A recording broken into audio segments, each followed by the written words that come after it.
Assalamualaikum warahmatullahi wabarakatuh. Halo adik-adik, apa kabar? Semoga adik-adik dalam keadaan sehat walafiat ya. Hari ini Kak Rizka akan menemani adik-adik belajar materi tema 7 kepemimpinan, subtema 3 ayah memimpin, pelajaran kelima. Tapi sebelum kita belajar, mari kita berdoa. Berdoa dimulai. Berdoa selesai. Yuk, mari kita mulai. Adapun muatan pembelajaran kita pada hari ini meliputi pelajaran Bahasa Indonesia, PPKN, dan IPA. Memimpin diri sendiri saat melakukan kegiatan membutuhkan ketegasan dan keberanian. Bagaimana dengan kamu? Apa yang harus dimiliki saat memimpin diri sendiri? Agar lebih memahami tentang bagaimana memimpin diri sendiri, mari kita baca teks berikut ini. Pagi itu, ayah dan ibu Beni sudah menunggu Beni di kamar makan. Mereka biasa sarapan bersama di pagi hari. Ayah memanggil nama Beni, tetapi Beni tidak menyahut. Kemudian, ibu berjalan menuju kamar Beni. Tiba-tiba, di depan kamar Beni, ibu mengetuk pintu sambil berkata, "Beni, ayo kita sarapan." "Iya, Bu," jawab Beni. Ibu membuka pintu kamar Beni. Ibu melihat Beni sudah mengenakan seragam, tetapi belum menyisir rambutnya. Beni sedang memasukkan buku-buku dan perlengkapan sekolahnya ke dalam tas. "Kamu tadi terlambat bangun, Beni?" tanya ibu. "Iya, Bu, tadi malam Beni mengerjakan tugas. Beni baru tidur pukul 11 lebih," jawab Beni. "Kapan ibu guru memberikan tugas itu?" tanya ibu. "Sebenarnya sudah seminggu yang lalu, Bu," jawab Beni biru. Jika kamu dapat memimpin dirimu sendiri, pasti pagi ini kamu tidak akan terlambat bangun," kata ibu. "Maksud ibu?" tanya Beni. "Maksud ibu, jika kamu dapat memimpin dirimu sendiri dengan mengatur waktumu dengan baik, tentu tugas itu sudah selesai dari kemarin, bukan?" kata ibu. "Iya, Bu, besok-besok Beni tidak akan menunda mengerjakan tugas," kata Beni. "Baiklah, tapi ibu senang kamu telah berusaha keras dan mengerjakan tugasmu sendiri tanpa perlu bantuan orang lain. Ayo, sekarang kita sarapan. Ayah sudah menunggumu," kata ibu. Adik-adik, dari cerita Beni tersebut, pernahkah kamu mengalami kejadian seperti Beni? Sikap apa yang tidak pantas ditiru dari cerita Beni di atas? Dan sikap apa yang dapat ditiru dari cerita Beni? Sikap yang tidak pantas ditiru dari cerita Beni yang tadi telah kita baca adalah sikap bermalas-malasan dan sikap menunda-nunda pekerjaan yang Beni lakukan. Sedangkan sikap yang dapat ditiru dari cerita Beni adalah sikap bertanggung jawab. Meskipun terburu-buru, Beni tetap mengerjakan tugas yang diberikan. Yang kedua, sikap berjiwa besar. Beni mau mengakui kesalahannya dan berjanji tidak mengulangi kesalahannya lagi. Dan yang ketiga, sikap patuh kepada orang tua. Beni menuruti dan menyanggupi permintaan ibunya untuk tidak mengulanginya lagi. Kata ibu Beni, kita harus mampu memimpin diri sendiri. Dalam memimpin diri sendiri, kita juga harus mampu mengatur waktu untuk melaksanakan semua hak dan kewajiban kita. Dan semua itu harus dilakukan dengan seimbang. Menjaga keseimbangan antara hak dan kewajiban merupakan salah satu nilai yang terkandung dalam sila kelima Pancasila, yaitu keadilan sosial bagi seluruh rakyat Indonesia. Berikut ini nilai-nilai yang terkandung dalam sila kelima Pancasila. 1. Mengembangkan perbuatan luhur yang mencerminkan sikap dan suasana kekeluargaan dan gotong royong. 2. Mengembangkan sikap adil terhadap sesama. 3. Menjaga keseimbangan antara hak dan kewajiban. 4. Menghormati hak orang lain. 5. Memberi pertolongan kepada orang lain agar dapat berdiri sendiri. 6. Suka bekerja keras. Dan 7. Menghargai hasil karya orang lain yang bermanfaat bagi kemajuan dan kesejahteraan bersama.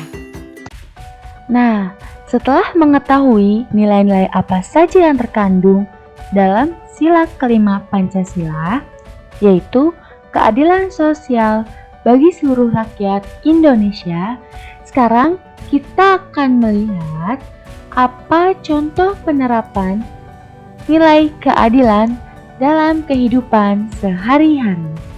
Nah, adik-adik, sekarang kita perhatikan tabel berikut ini. Untuk nilai sila kelima yang pertama, mengembangkan perbuatan luhur yang mencerminkan sikap dan suasana kekeluargaan dan gotong royong. Contoh penerapan dalam kehidupannya yaitu selalu bergaul dan bersama-sama, serta saling bantu-membantu antara sesama teman. Untuk nilai sila kelima yang kedua, mengembangkan sikap adil terhadap sesama. Contoh penerapan dalam kehidupannya yaitu bergaul dan berteman dengan baik tanpa membeda-bedakan latar belakang sosial dan ekonomi. Untuk nilai sila kelima yang ketiga, menjaga keseimbangan antara hak dan kewajiban. Contoh penerapannya yaitu mematuhi semua nasihat orang tua sehingga dikasihi dan disayangi oleh mereka. Nah, adik-adik, untuk nilai sila kelima yang keempat, menghormati hak orang lain. Contoh penerapannya adalah tidak memotong pembicaraan orang lain saat berada dalam sebuah diskusi. Untuk nilai sila kelima yang kelima, memberi pertolongan kepada orang lain agar dapat berdiri sendiri. Contoh penerapannya adalah suka memberikan pertolongan kepada orang lain. Misalnya, membantu teman yang kesulitan memahami pelajaran. Untuk nilai sila kelima yang keenam, suka bekerja keras. Contoh penerapannya adalah belajar dengan tekun agar meraih nilai yang memuaskan. Nah, untuk nilai sila kelima yang ketujuh, menghargai hasil karya orang lain yang bermanfaat bagi kemajuan dan kesejahteraan bersama. Contoh penerapannya, tidak memberikan komentar negatif terhadap suatu karya orang lain, walaupun karya tersebut kurang bagus menurutnya.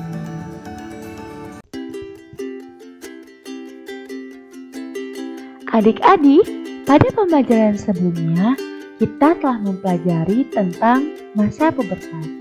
Nah, yuk kita ingat-ingat lagi apa ciri-ciri fisik pada masa pubertas dalam peta konsep berikut ini.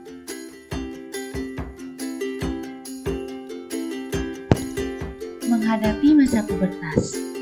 Adik-adik, pubertas adalah masa setiap orang pasti akan mengalaminya, baik laki-laki maupun perempuan. Nah, pubertas merupakan masa ketika seorang anak mengalami perubahan fisik, psikis, dan pematangan fungsi reproduksi. Maka dari itu, ada beberapa hal yang perlu dipersiapkan bagi anak yang akan memasuki fase pubertas. Di antaranya sebagai berikut. Yang pertama, selalu mendekatkan diri kepada Tuhan Yang Maha Esa. 2. Mencari informasi, bertanya, dan berdiskusi tentang pubertas kepada orang yang mengerti. 3. Selalu berpikir positif dan melakukan perbuatan-perbuatan yang positif. Keempat, banyak membaca buku-buku pengetahuan. Yang kelima, adik-adik harus bisa berlatih merawat diri sebelum masa pubertas datang. Dan yang keenam, meminta bimbingan dari orang tua jika adik-adik sudah merasakan ada ciri-ciri masa pubertas yang adik-adik alami. Yang ketujuh, pilih teman atau pergaulan yang baik. Yang kedelapan, kembangkan hobi dan bakatmu.